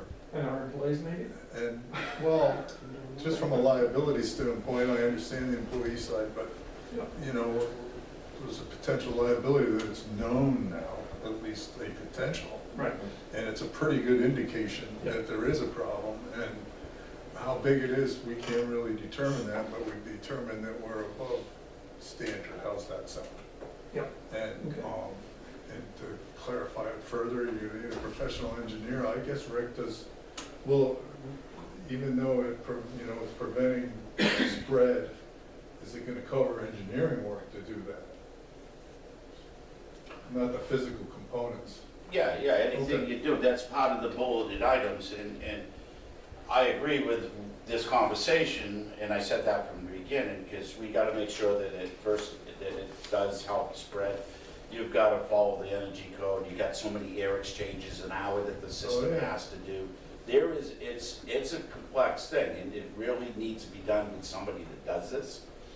Well, that's right. It knows how the air exchange in the building happens, because you can also make a sick building by not doing the right ventilation. Correct. So. Yeah, we don't know what we need to actually correct. Correct. Detail, these guys know exactly. These guys know how to do air exchanges and everything. It's mechanical, but the environment is a little different. Right. It's So environmental evaluation. let's find out some real numbers on that. And let's, I wouldn't say it's gonna be $20,000. I mean, referral to us was by energy people, we get the, basically it's a home tester. right. All right, which is fine, it'll, you know, it'll come. But they're saying that, and if we had to spend 10 times more or 20 times more than the test, maybe that's what they were trying to save us. Yeah. And we might be able to get this testing all done for about $3 to $5 grand. Yep. That would be my guess. Well, I don't know if I don't know what it'll cost. I can't say. I'm just saying you're gonna have an environmental engineer I'll do do some it. research and we'll. Come back. I think that if we have some numbers, we can, you know. We also have better numbers on the fire pump, the tanker truck pump and all that, which relieves me a little bit. I was afraid maybe Rick was gonna come back and say it's gonna cost $75,000. Yep. So I'm totally relieved on that. Yeah. Plus we might get back a couple of thousand on the camera. So why don't we just move forward and try to get someone to come in here and do, you know, an environmental engineer do the testing, and we'll just go from there, and we'll move forward. I think so. Once we see or find or locate someone to do it. You want to make a comment We can't before, put a number. or is that covered? No, we were just, actually, Tom kind of brought up what I was gonna say, and that was about, you know, the engineering, the support of that with the air exchange and everything else. You wanna do it right, you don't wanna create a bigger problem. Okay. And by the way, we have an ongoing problem, is that we've never upgraded the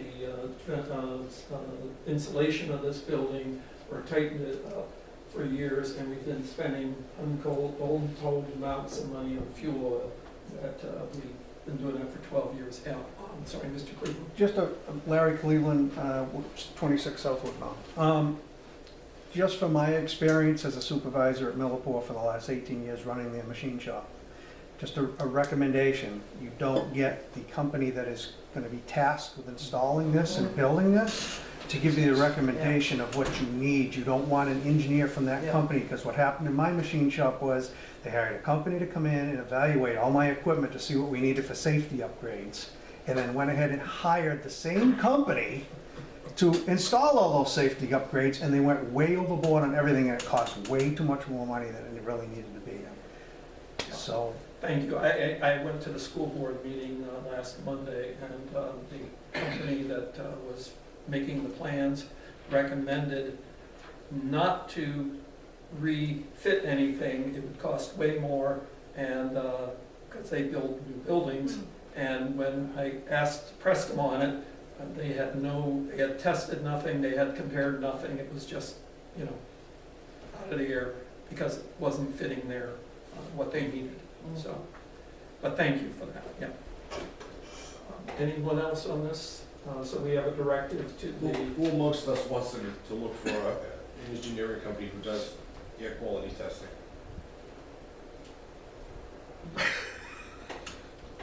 I mean, I can participate, but I'm not, you know, an expert either, but I'm certainly aware we can find somebody.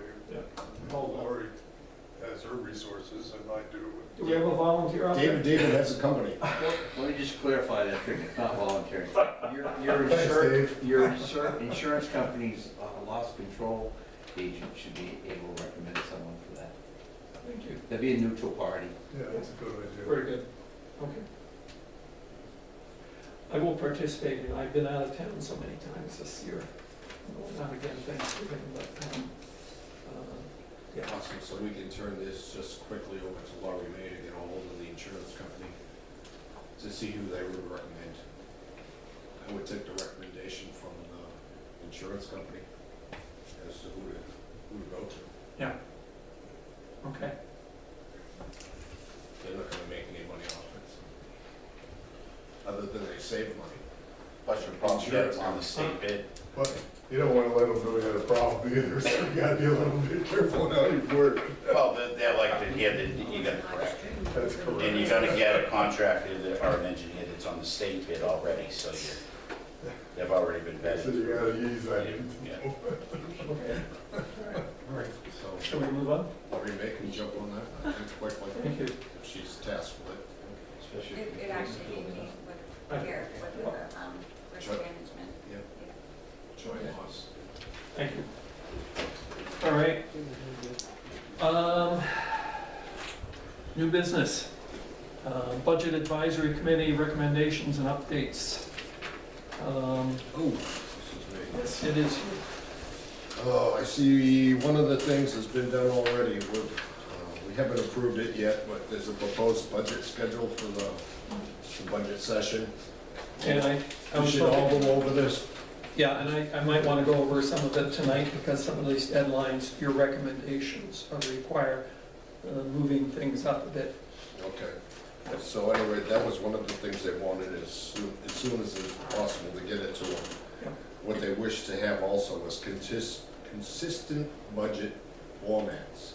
Over the years, we've had 2 or 3 of the budget formats the same, and then a couple or 3 others that were totally different looking altogether, and the BAC fumbles and bumbles and has to spend a lot of extra time to interpret what the different budget formats mean. So they wish to have all of the budgets in the same format, which shouldn't be terrifically hard, I don't think. From there on, they wish to have the entire budget all at one time. Let's just get it together. They also wish to have any projected COLA increases included in all step raises included in the budget. Not yet the operating side of the budget, and then you get the wage and benefit side of the budget. They want to know entirety of the budget with step raises and a COLA. Just plug a COLA figure in. What the BAC said is that they're not passing a 3% COLA increase, but the Social Security should come in under 3%, so that would be a very maximum fee, and to the maximum 3% COLA in there, it'll probably go down from that point. He probably will, Oh, yeah, but at least they have a starting point, right. okay? So, get the proposed budget schedule to them as soon as it's shored up. Have consistent formats for all of the departments, the same budget format from all the departments. We don't need the clip notes added in. We don't need the side notes. We just need the budget to go through it, have them all the same format so it doesn't take interpreting things. Have any step raises in there and any projected COLA increases up to, they said, 3% start, probably to go down. All right?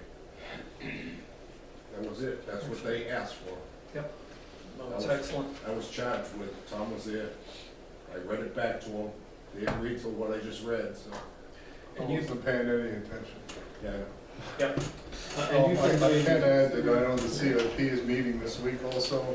Yes. And they put out, I think Al put out, Al's the By the way, chairman. do you know what time they're meeting tomorrow? I think it's 1 o'clock. Thank you. Either 12:30 or 1. 12:30. 12:30. And Okay. I know Al put It's a out, public meeting. I know Al put out requests to all the department heads for improvements over the next 6 years so that we can lay it out at a maybe a little better format than we've been doing over the last 10 years. And so I have no idea what Al's received at this point. You know, like Bob said, I think the budget's been piecemeal for the last bunch of years since I've been on that committee for a lot of years. And I think it would be better to get everything as a shot. I'm not really going to talk to everybody individually, but I kind of done my own homework, given that we're evaluating some insurance changes and things like that. I can very realistically see us coming in with a flat budget based on the numbers. I mean, last year, most of it's in labor. You know, if you take our current budget for labor, we added about 5% in changes with wage increases, et cetera, last year. And on top of the current labor wage, just wage lines, not Social Security or any of the other ancillaries, that's about $120,000. And if we can save that with an insurance adjustment, we could easily come in, probably including step raises or whatever, with just about a flat budget. So until I see some more numbers, I can't really tell you, but I see it very doable. Yep. And if we do come in close to a flat budget, the fact that our revenues are up, that means maybe our tax rate will go down, certainly stay the same, or maybe even go down, which would always be welcome. Are we ready to open this up a little bit? Yeah, just wanted to comment on that flat budget. If we do have a flat budget, I promise everybody I'll do what Dan who did about 6 or 8 years ago. Okay. Cut the budget by $1. So make it lower than last year. Okay. I see it very doable. Yeah. By the way, the school board seems to be coming in close to, they did a default budget, below fault budget this year. It looks like they may come in, and I hope I'm not proven wrong because they haven't started the budget process. Well, they've started the budget process, but not the meetings yet. And I know Tom's been going to those meetings, and I've attended one Monday. I'll talk about that at the end with additional items. Are we ready to open up questions, or?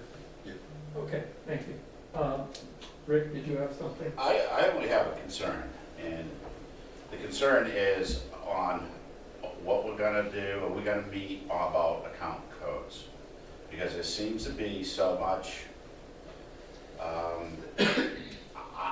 don't know how you even wanna put it, but questions that keep erupting about the different account codes, where they're coming from. We get the account codes from the finance department. So those are the only tools we have. So we gotta build our budget using those account codes, and those always seem to be under attack. Like, we're doing something wrong. Why are we putting it there? Why are we doing it there? We're doing with what we got, the tools we have. So is there any talk about, as we get into this budget, what are we doing with the account code? So everybody has the same, everybody's playing the same ballgame. I know that even one is background checks. I don't have background checks in mine, so I take them out of firefighter expenses because I have to do them. I'm required by the state to do them, both fire and EMS. And it goes on and on and on, even wage counts. I only have so many that I've got. So are we going to have a conversation about the account codes? Well, can I address that? I basically, I've been going over these budgets for 6 years, 7 years, and the fact that I finally know what is what an account is actually paying for, only through the experience of it, because there's always these anomalies, does every department have to have, money set aside for background checks? The fire departments, I don't know, it costs $50. Town, we do $25, it's a different level. Police, I have no idea what they have to pay. They would be the same as us. Yeah. They gotta do the fingerprints, the whole nine yard, they have PI, Right. background. Yeah. So, if we're gonna change these around, it's going to make it a little bit harder to do year-to-year comparisons. In terms of our corporate learning now, you know pretty much what's in a code and what it represents, only because you've been doing this for too many years, so. Yeah, but I think Rick's addressing payroll codes more than specific account codes and stuff. And, well, it's part of that. I mean, we have we split the maintenance into supplies versus the labor, I think, at one point, is that correct? Yeah, and that's what we're struggling, we're just trying to figure out those balances, because Right. before we had apparatus maintenance. Now, 2 years ago, we switched so that we have what is supplies, what actually goes to a repair shop. So we're breaking those out. Right. Before, we always had it combined into one gathering. And you get into count things like office supplies. We have office supplies, but if you buy a chair, then should it be office furniture? I know, And so background all checks of shouldn't be in office supplies. And, well, background checks shouldn't be in office supplies, no. Like Carl, I'm probably the driver in that. Okay. And I'll be very honest with it. I mean, come from a business background, and Yep. I look at the weekly payables like a hawk, and I know Rick, since he's speaking about it, he knows I do. Yeah. And I've identified tires being put in accounts that don't have anything to do with maintenance. Yep. Furniture being put in cleaning supplies, the list kind of goes on. And so I don't think we need to change all the codes. I think we need to maybe put some clarity in a few of the lines so that, probably the best example is that in Rick's department is a little unique because he does have it separated, is that maintenance, vehicle maintenance and service is tied to a provider that gets a 1099 from the town. So if you do maintenance on a vehicle, or you buy stuff for maintenance, like you probably do, which I know he does, it can't go into that maintenance line because it needs to be done by an individual separate from the town. Because that's how it's been set up. So you'd be better off with, like Rick has, he has a maintenance line and he has a maintenance service line. Right. So if it goes to an outside vendor, it's hooked to a 1099, and if it's not, it can go into another line. I mean, if he buys tires, it doesn't need to go into a service line unless someone actually buys it and puts it on in their facility. And I've seen it in the police department as well, we bought a good deal in tires. It didn't land in a maintenance line, it landed in a supplies line, which is more like windshield washer fluid. Right. So when you got somebody like, we just went through this with the apparatus, we have Pete's Tire Barn. We're not changing tires on trucks. No, but that's a We have service Pete's that's Tire, done so outside. the tire would be part of that service. That's correct. It So would we be wanna under make sure that that line. they're not breaking the bill out, well, this is for the tire, this is to put it on. That's correct, because they're an independent service provider and they're Correct. gonna get a 1099 from the town, you know, for their work, so. So I think there are two elements to this problem that I see, and I appreciate your fresh eyes on this. You know, a lot of times things are done by tradition because that's the way it was set up and whatever. We've got bookkeeping, we brought the system that we would try to adapt our old I think that's system part to. of it as well. It could be part of the problem, so, you know, And I matching think. what we report to the Department of Revenue, that's. Correct. Right, and yes, and we have the DAR.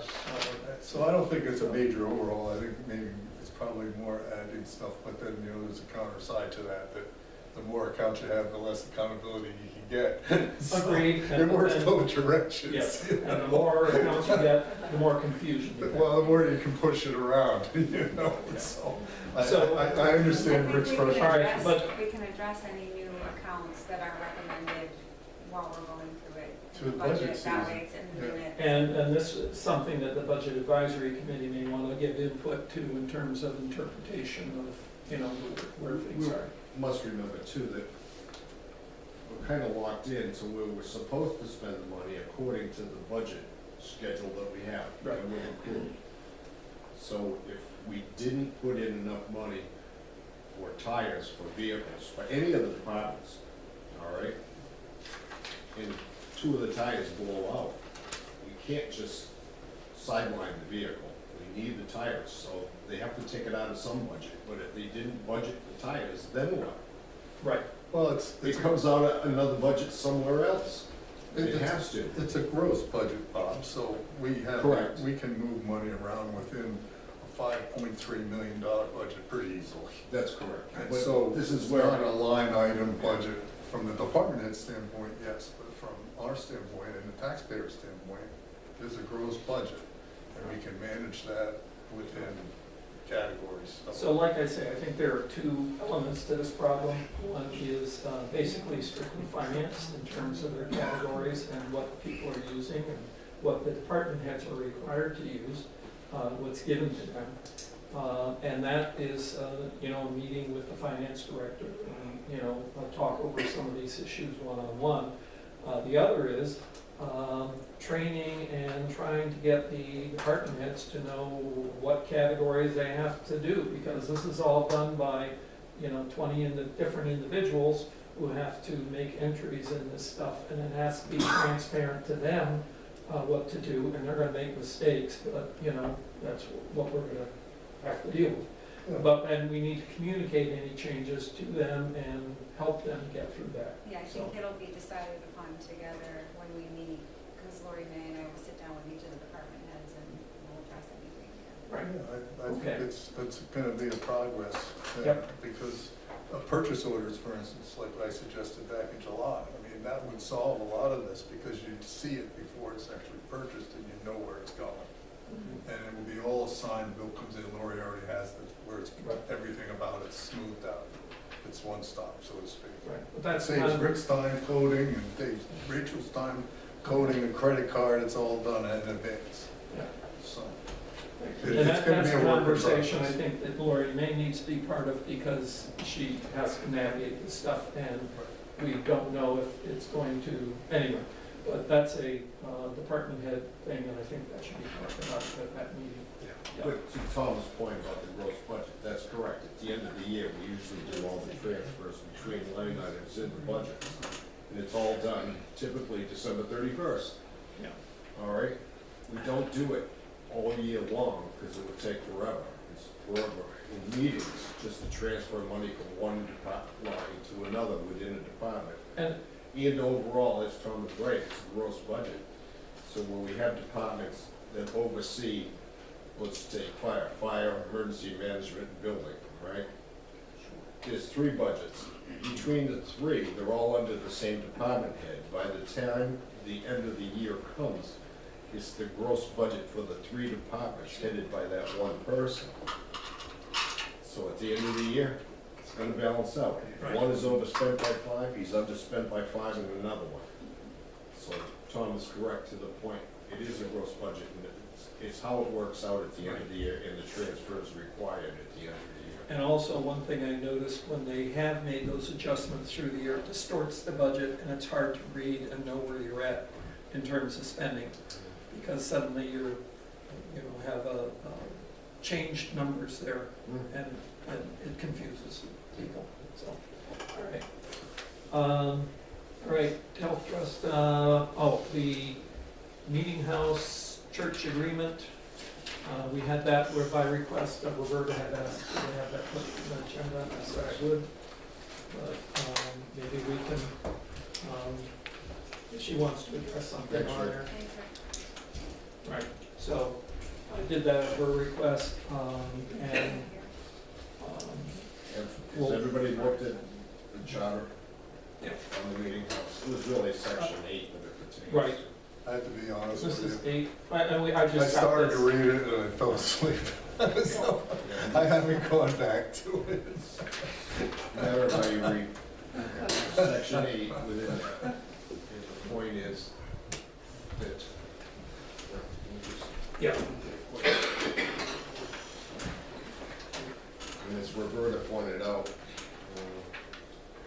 that it's really not up to us to make a determination as to how to interpret this, because this was voted in by the voters themselves. They voted in this charter, this lease agreement in 1964. Yes, it was 60, 64. 64 at town meeting. Say,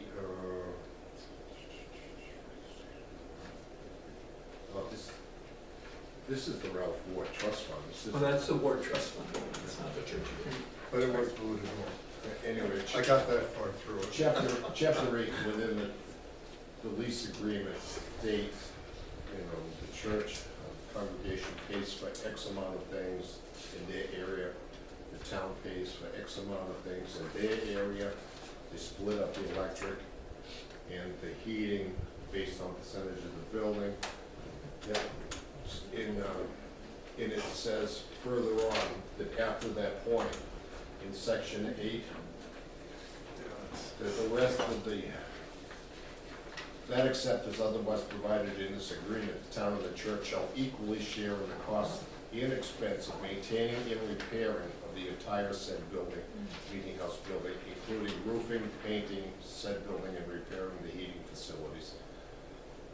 It goes on a little bit more than that, but Roberta's point was correct. And what do we do about the inability of the congregation to pay their 50%? I think still we should build the 50% of the cost. If they can't afford it, we're gonna have to take care of it somehow, because the building needs maintenance. And I'm not gonna see that building go downhill. I would agree with you. Absolutely not. That's a standard for the town. That's a bearer of the town. So what, just to repeat, what you're proposing is to send them a legitimate bill that they are owed, that they owe. If they can't pay, maybe then it may have to go to town council as to how do we go about dealing with things after that point. That's all I have to say. Okay. I don't want to be, I would prefer not to come after the congregation that seem to be beating them up or not. I know that there's problems with the finances, and I thought it would eventually just might have to dissolve as a congregation, I'm not sure. And they may happen anyway in several years. But I didn't want to push it. Right. So, I don't want to push it. you want to open this up? Yeah, okay.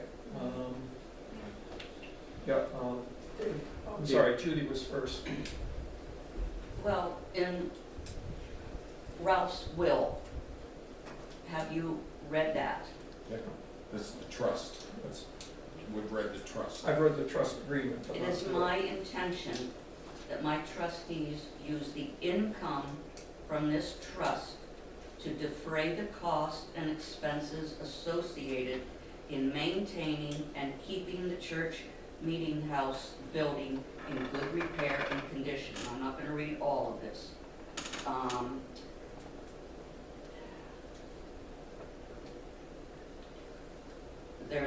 And that goes on to say, under the terms of a certain agreement between the town of Rindge and the First Congregational Church and Society of Rindge, dated September 17, 1965, it is my intention that the income generated from this trust be used in such amounts at such times as my trustees, in their sole discretion, may determine to defray these costs, which are presently the responsibility of both the First Congregational Church and the Society of Rindge and the town of Rindge, under the terms of the above-mentioned agreement. It's all spelled out. He realized that the 65 agreement, 20 years later, that the church is not going to necessarily be able to live up to this. I mean, so he has spelled it out, and I would think that this would take, what do you want to call it, precedent over this. Ralph saw this as a potential problem. He took his entire estate and turned it into the trust. So The trustees have worked with the Meeting House Committee. They do help to defray the cost. It does not say that the Ralph Reward Trust Fund takes the place of the responsibility of the church under the lease. It does not say that. okay. I mean, Is there any- there were mistakes in that. If you have the original copy, you're gonna see within the original copy that it says Dave Tower is the one that has to, He's a trustee forever. yeah. Yeah. So Dave Tower doesn't even live in town. He may not be capable of doing it anymore. I'm not So so sure. that trust had to be modified by the trustees. They requested to have it modified so that it replaced Dave Tower's name with town moderator, am I correct? Yeah. So it was not a perfect writing of things, even though a lawyer did write it. I Carl? think I know which lawyer wrote it. Okay. Yeah. Carl? I think the will does spell out the intent of Ralph Ward. I don't think this can absolve the church of the responsibility, but in the past, he knew that there's sometimes the town had money and sometimes the church had money. And a lot of times, the church bailed the town out. So this would be a way to maybe regulate things in the future. When the church didn't have the funds, maybe the Ward Trust could be used for that? I don't know. I do have copies here for the other selectmen if they. I have it. Okay. Do you want one, Laura? Colin, you and I in the committee have gone through these documents. Yeah, well, I think it's. Quite late. Right, but I think it's another way to look at it, rather than coming down really hard on the church, that there may be some wiggle room. That's why I said we might have to leave it to the town council, but at least submit the bill, and leave it to town council, make a determination as to what to do. Right, and they have made a partial payment. I will say too. They made the payment that they could, Right. Okay. Yeah. which is, I was trying to scoot by that a little bit, Yeah. about 3 meetings ago. Yeah, Yeah. I caught that. I thought it had worked, but it didn't work. Yeah. Lori, did you have? Yeah, I was just gonna say that part of getting the grant funds to the 90,000, like, they look at the agreement and the relationship that we have with the church. So that seems like it would be shared funds, right, for the town and whoever's running the building. So I don't, Yep. And although the letter of it is giving it to the town and the church, if you have, let's say, look at it from a moral perspective, the amount the ward has contributed is actually puts the church and the ward trust as the greater contributors to this arrangement, you know, in terms of their contributions. The trustees have been great. They've been taking Yeah. flack from the state for 3 years now because they haven't expended the money fast enough so that we could get a Well, we project did done. this year. We did this year. Yeah, Yeah. but I mean, Yeah. you were hit every single year for the past 3 years by the state. I've got notifications too from them beating up the trustees for not spending the money fast enough. And yet, look at the building right now, save for one windowsill that I want repainted. It looks fantastic. And of course, you have to ask the question, what does it benefit the town to evict the church if they're contributing something now, and then unless we're gonna put a new subway in there, you know, so. Yeah, Dave. David Druin, how much of that current work was paid for by funds raised by taxation? Oh, it was relatively low. Yeah. Yeah. My This point, project? my point being that Yeah. the town has opportunities that the church doesn't to get funds that are not taxpayer raised. It would seem like if you get, if it's a $90,000 job, we get 80 from the grant or ARP or whatever, we go after them for 40, it seems like a grab. It would seem morally and possibly financially or legally more accurate for them to match the funds raised by Believe me, It we got as much money as we could from L-Chip. Yes. Yeah, 20,000 from Moose Plates. 22,000 is coming out of our capital reserves, I think. How much? I think it's about 22. Oh, okay. I don't know. We put in 22, so what we're looking for really is like 11. It's not a- And they pay for it, so that's only 8. It's not a horrible amount Just, of it money. might be some wiggle room there for all parties. We've been wiggling for quite a while. Yeah. Jim first. and then- So, of course, I'm new to this whole discussion, except the last time I was here and this came up, I said, you gotta send them a bill. But there is an order of precedence between what I've just heard. So if the Ward Trust points to a previous agreement, which was September 17, 1965, and that is what's been discussed before about the agreement, quote, quote, then obviously the trust knew about that agreement, and the agreement has the first order of agreement between parties. So the Ward Trust was trying to make sure that that agreement was covered. That's my point. Yeah. Legally. That's, he says that's his intention, I think, in that original will, back in 85, right? Carla, did you have something? Yeah, and I think part of the reason we get money too from the L-chip is because of the relationship, because we're unique in this, there's only 2 left in the state that are church and, Cultural aspect. yeah, and municipal. So they do add more than monetary things come in different ways. Historical. Yeah. I think on this project, is it true that it was a 50-50 matching, and the Ward Trust did about a quarter? I think we're at. And more than that at this point, Yeah. because over 2 years, the Ward Trust has now given to this project 74,000. Right. And what was the L-chip amount? 91.8. Yeah, But so, now it's come down a little bit because we adjusted things, but I think Okay. it's 73 maybe. And if we can wrap it up, either of you want to speak, sir? I would just like to see a financial breakdown of this whole project. That would give clarity to the project. I have seen it, it's in this brief. Yeah, I mean, I'd love to see it over there on the whiteboard. That's what, Okay. you know, Okay, on paper, whatever. yeah. How did it come about? Why is one person, why is an individual asking for us, for the church to do half? I'd like to see a financial breakdown. Of the project? Yeah. I can email Okay. it to you. Thank you. And we'll have that for next meeting. No, Okay. So, Well, you- thank you.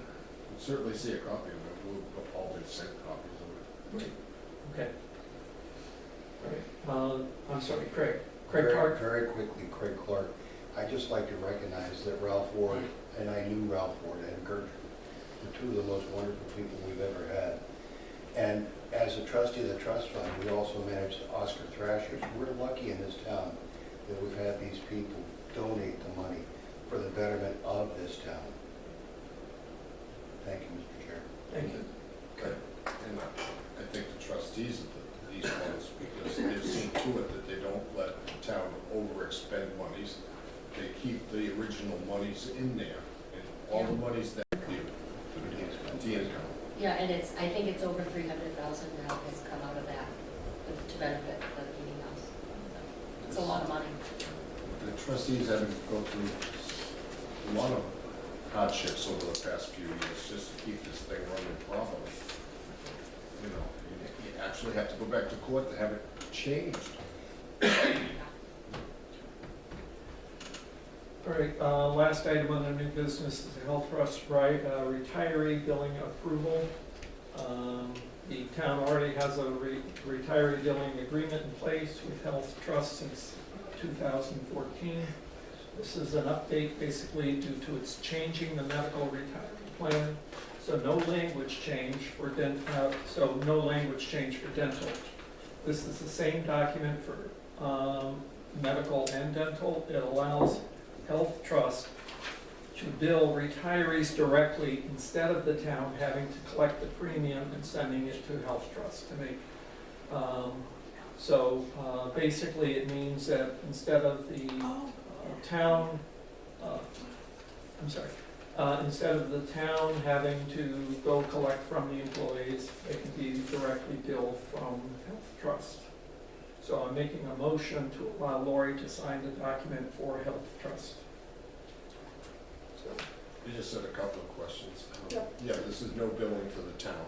Yep. First of all, are we gonna continue with the health and dental for the retirees, even if we change the health and dental of?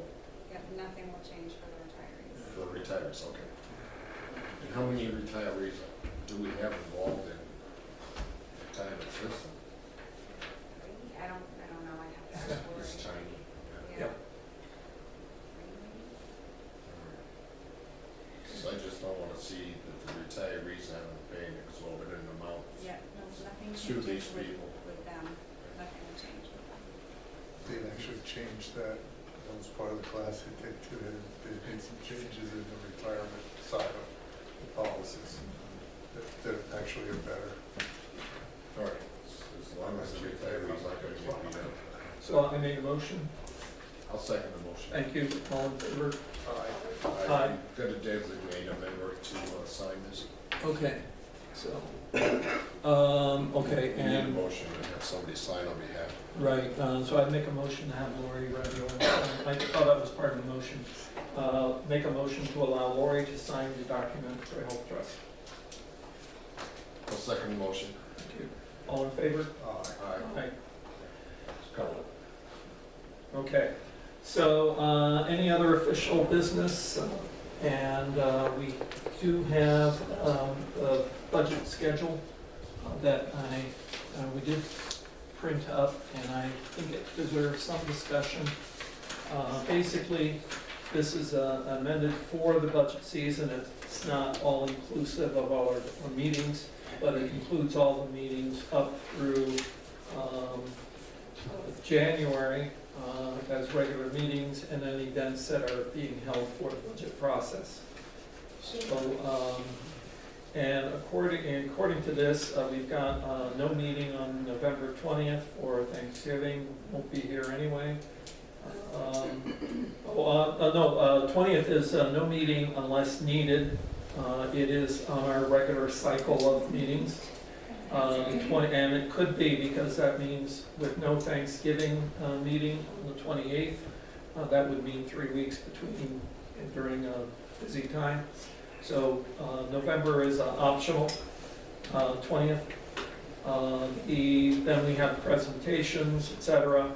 no meeting on Christmas and New Year's Day, and pretty much weekly meetings up through October, with the exception of, no, pretty much all through October, the exception of the 14th. The September expenditure reports, workshops to the department heads. I'm wondering on the 17th of October if that needs to be moved up for department heads to see. The expenditure report? September expenditure report and budget worksheets be distributed. Budget worksheets need to be distributed. I have that. The September might be difficult in terms of getting it done by finance. Yeah, I had it for the 16th, and Lori May said, she explained something that she couldn't get things entered and needed the extra day, so I. Right, so the 17th in terms of the expenditure reports. Yeah. But what about the budget worksheets to be distributed? Could those be distributed sooner so that the department heads could be filling them out? Because they're working on their budgets now anyway. Okay. And there was, we have a joint session on BOS and BAC on the 30th of October. And we're meeting with a group of department heads. And I know you're meeting with them tomorrow to decide who that first group is. You might want to move things around. But if the BAC could get their budgets prior to 1 week before that meeting, that would give them more time to meet and to talk about it. So I could get that first group processed earlier than, as opposed to the 23rd, if they could have it the 17th or thereabouts, so, or the 16th, which is Our goal is to have the whole budget complete by the 23rd, so it correct. should be, hopefully it works out. Yep. Then we'll only give the BAC one night to go through it. You're looking at me, you're. I'm just saying, I'm saying, 1 week, you mean? Yeah. well, they'll only have. No, listen. They'll admit that probably the night after, they'll meet the 24th, and that'll be the first and last time that they'll be able to meet prior to coming in. Right, so what I was proposing is that, because 1 week is too short, that on the first group of department heads, at least that group get a week even sooner. So that could be done on the 16th for those, that third of the departments that are scheduled to be reviewed. That'll give the BAC 2 weeks to look at those budgets. And then the other ones can come in later, but then they have an extra week on